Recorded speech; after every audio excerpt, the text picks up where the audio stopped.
Là où il m'a présenté ses bureaux, il avait créé une société pour faire dans l'immobilier. On visite son bureau, il me montre son bureau et tout ça, bon bref. Et après il me dit, malheureusement, comme il n'a pas de quoi me recevoir dans son bureau, il a prévu ma réception dans un restaurant. C'est comme ça qu'on arrive dans quelque part à Essos. J'étais d'abord surprise. Vous savez que je suis une femme, tous ceux qui me connaissent à Yaoundé, je ne bois qu'au Hilton. C'est comme ça qu'il m'amène dans un truc à Essos.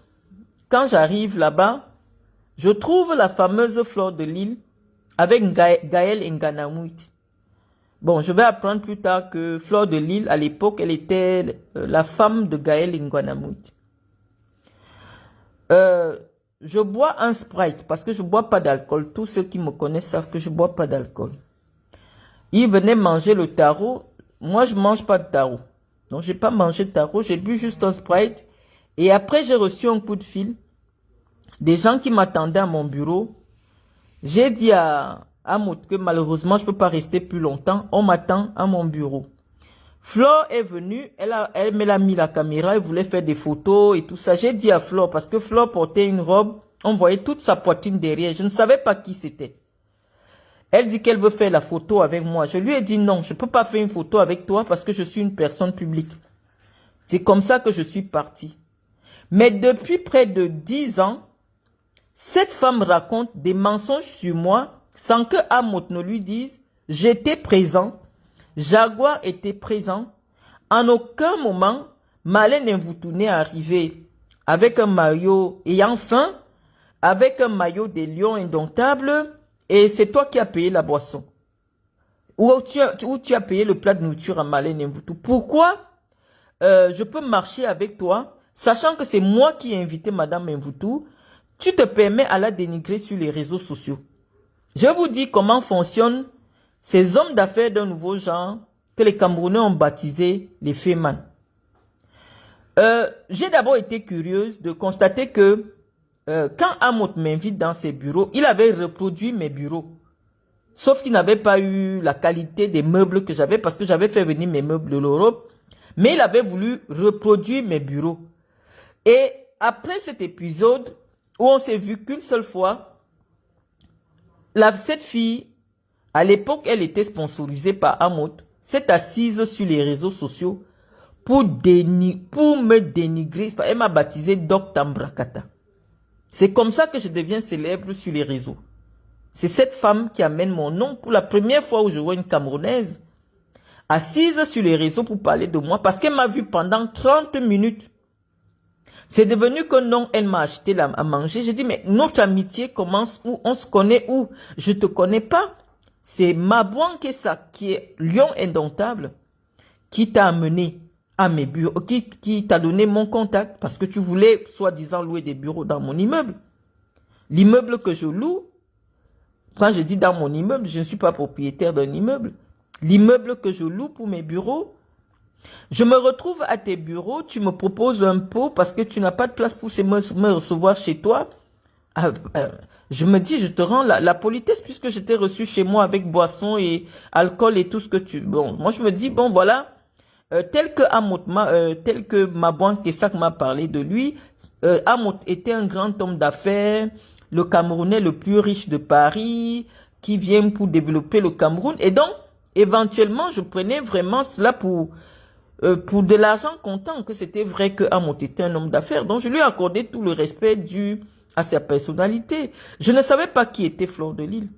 Mais je l'ai trouvé, Fleur de l'Île, elle était avec Gaël Nganamouit et tout ça. Vous allez comprendre par la suite le développement et puis les relations et les connexions qui vont se mettre en jeu lorsque Fleur de l'Île est arrêtée au Cameroun. Parce qu'il faut que quand je viens vous expliquer, c'est pour vous permettre de bien comprendre les affaires de votre pays. Je vous ai parlé d'un lobby LGBT qui est très puissant au Cameroun et qui est protégé par des gens que vous appréciez énormément. Je ne vais plus les citer ici, mais on va les citer parce que à la suite de ce que nous avons à dire sur cette affaire Fleur de l'Île, nous allons parler de la FECAFOOT.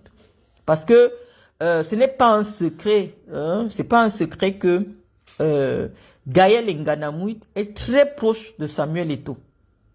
Nous allons développer cela. Moi, je vous dis que le jour que j'ai vu Fleur de Lille, et c'est sur les réseaux sociaux, à la suite des problèmes qu'elles ont eu entre elles là-bas, nous avons appris que Fleur serait la maîtresse de Gaël Nganamouiti. Donc, il faut bien comprendre comment ces choses fonctionnent au Cameroun. Je vous ai dit que les LGBT sont très puissants au Cameroun. De manière insoupçonnée, ils agissent, et ils agissent vraiment. Et donc, vous allez comprendre pourquoi les différents lobbies vont se battre dans le cadre de l'affaire de Fleur de Lille contre Raymond Tchinga. Donc, je vous ai dit, premièrement, comment je rencontre Fleur, et je pense que c'est la seule et unique fois, c'était en 2015. Non, c'était en 2015, parce que c'est en 2015 que je prends mes bureaux de l'Omnisport. En 2015, ça faisait 2 ans que j'étais sorti de prison.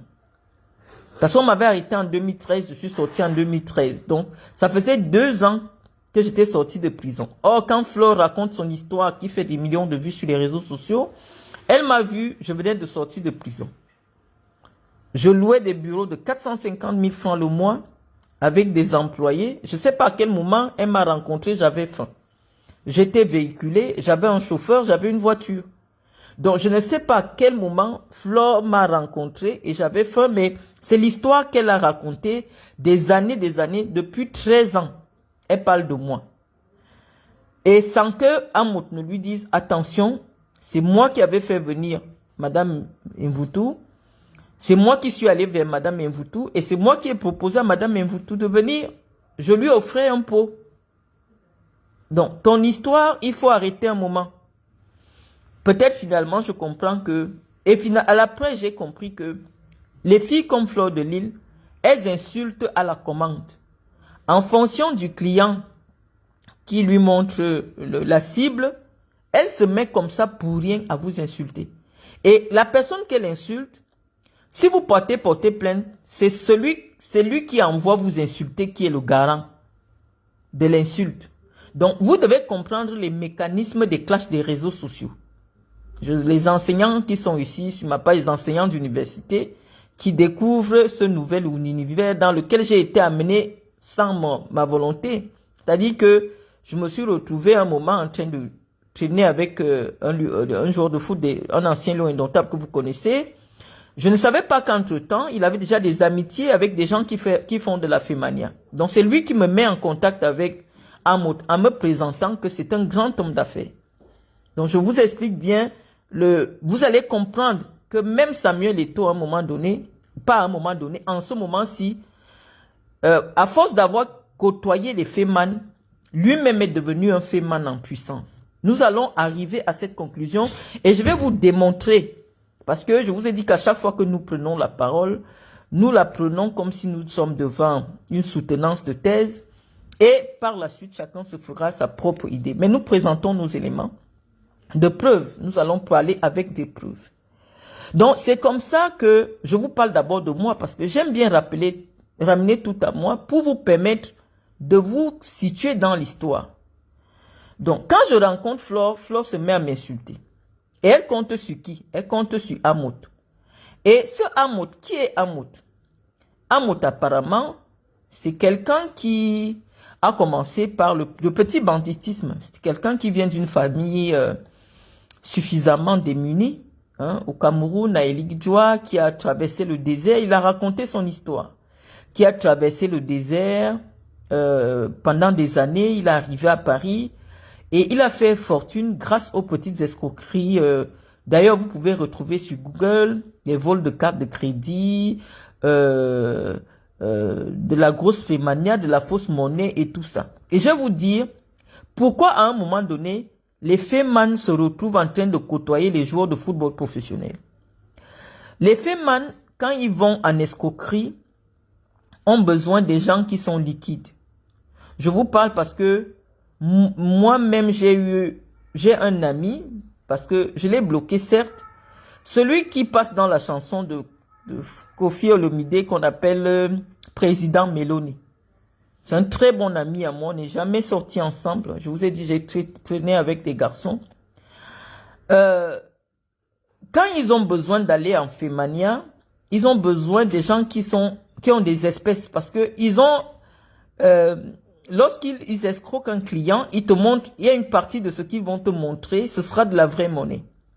Ceux qui connaissent les mécanismes de la Fémania vont vous dire. Et donc, les Féman approchent les joueurs de foot parce que les joueurs de foot ont de l'argent propre.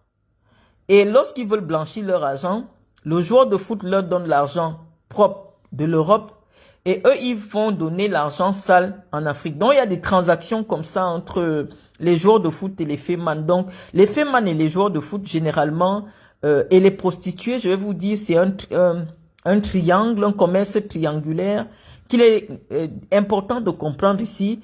Lorsque ce triangle, prostituées, Féman et joueurs de foot, se met en exergue pour mettre les institutions de l'État en mal. Donc, il faut d'abord que je vous plante le décor pour que vous compreniez pourquoi un Féman peut connaître un joueur de foot et pourquoi un Féman a besoin d'une prostituée.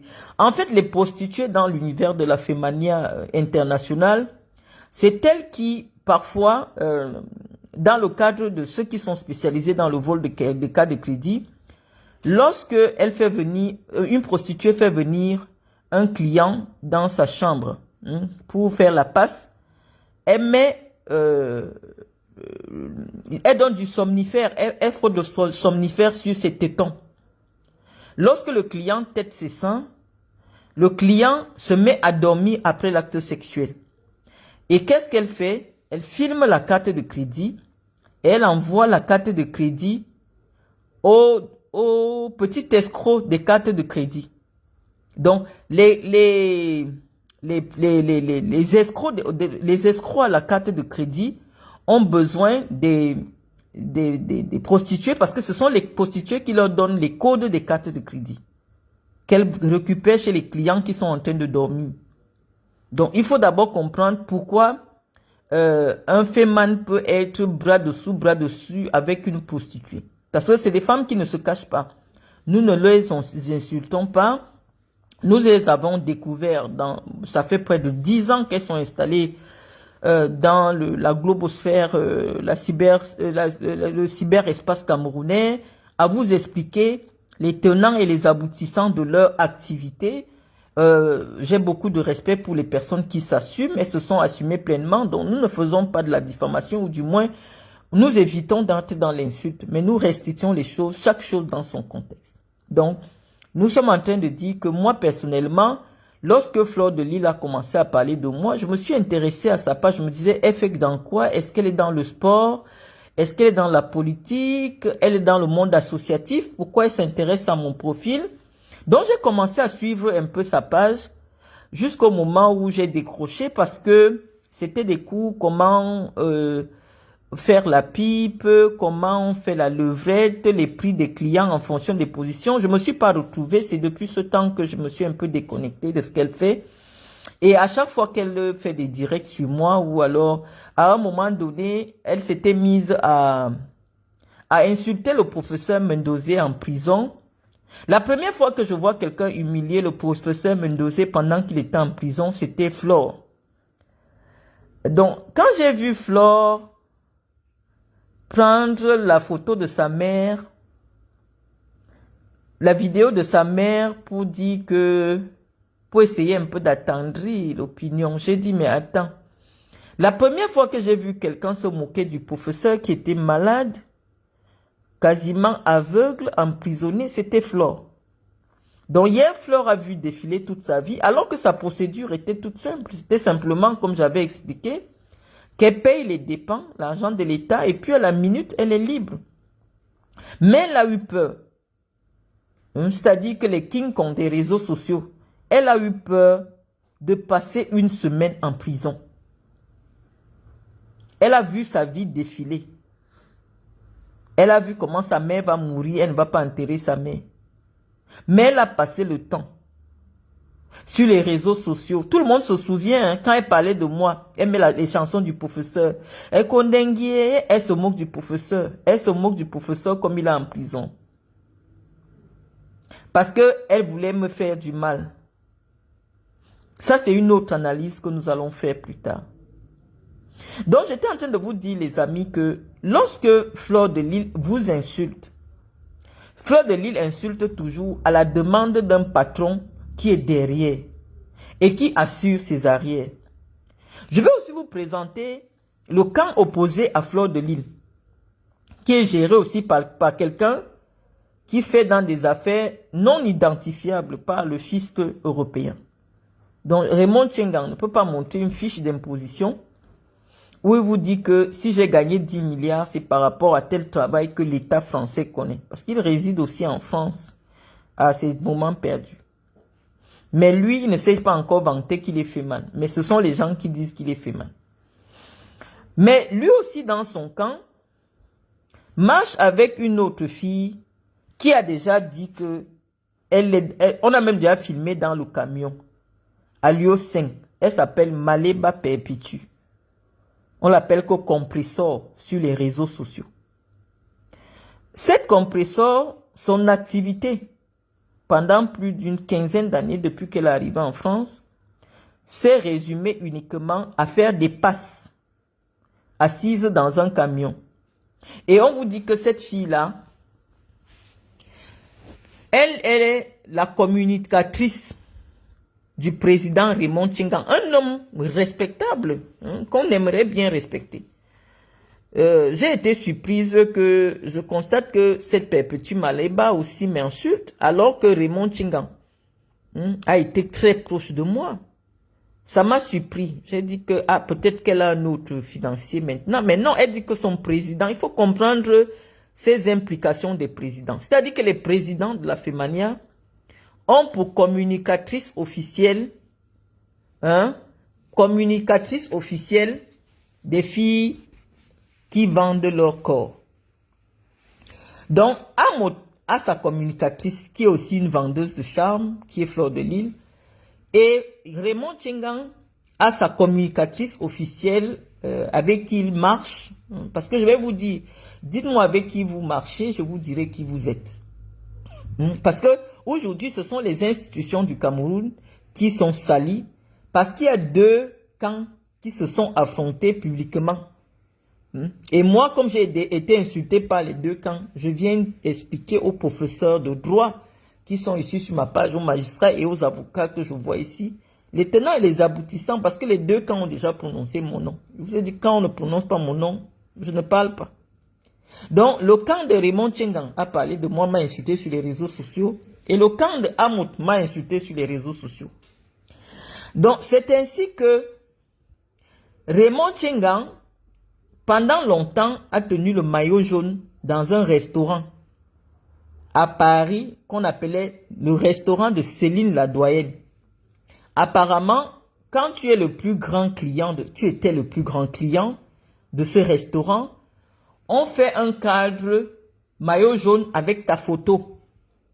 Et donc pendant un moment, parce que c'est la preuve qu'actuellement, tu es le plus gros escroc, le plus gros porteur. Parce que dans la diaspora camerounaise, les personnes qui sont respectées, c'est les escrocs et les prostituées. Vous devez comprendre ça, c'est comme ça. Et nous n'avons pas à les juger parce que je vous ai dit, c'est la faute à l'État camerounais. Je pense que j'en avais parlé avec BP de Ghost. Je lui ai dit, parce qu'elle m'avait demandé un jour de faire un direct sur les escrocs camerounais, à la suite du meurtre de l'escroc camerounais qui est tombé en Allemagne.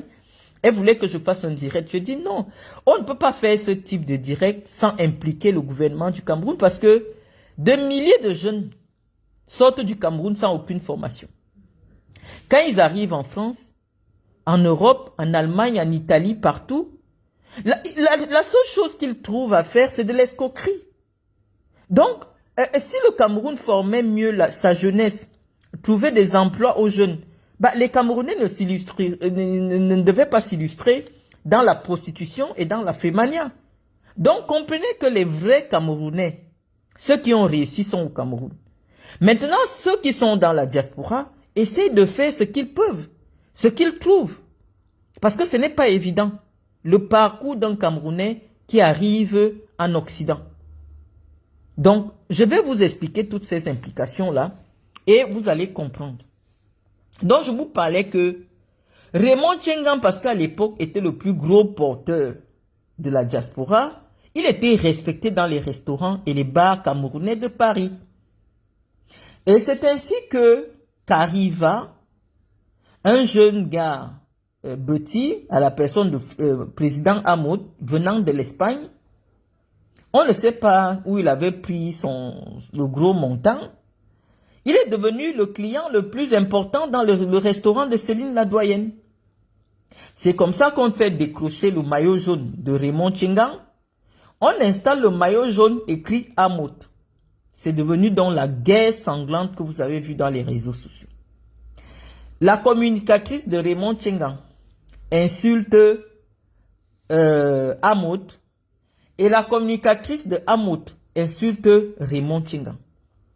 Les communicatrices, parce qu'à l'époque, je pense que Lolo même avait insulté président Hamoud parce que elle était dans le camp de ceux qui soutiennent, de celles qui communiquent pour Raymond Tchengan. Donc, ça nous a tenu en haleine. Moi, je vous rappelle déjà que ça fait plus de 20 ans que je suis en Europe.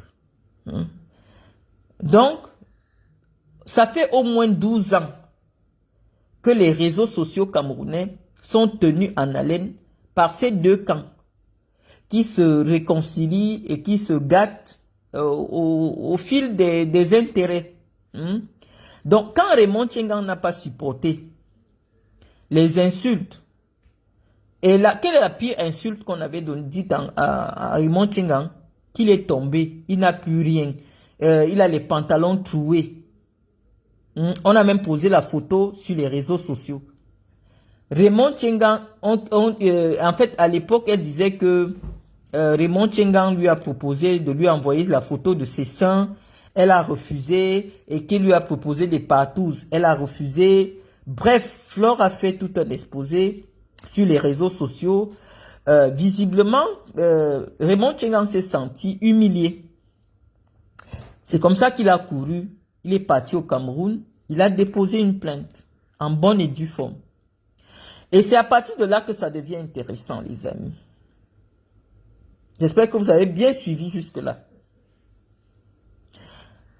Quand il part porter plainte au Cameroun, parce qu'au Cameroun, quand vous portez plainte, si vous n'avez pas de relation, votre plainte ne peut pas arriver chez le juge.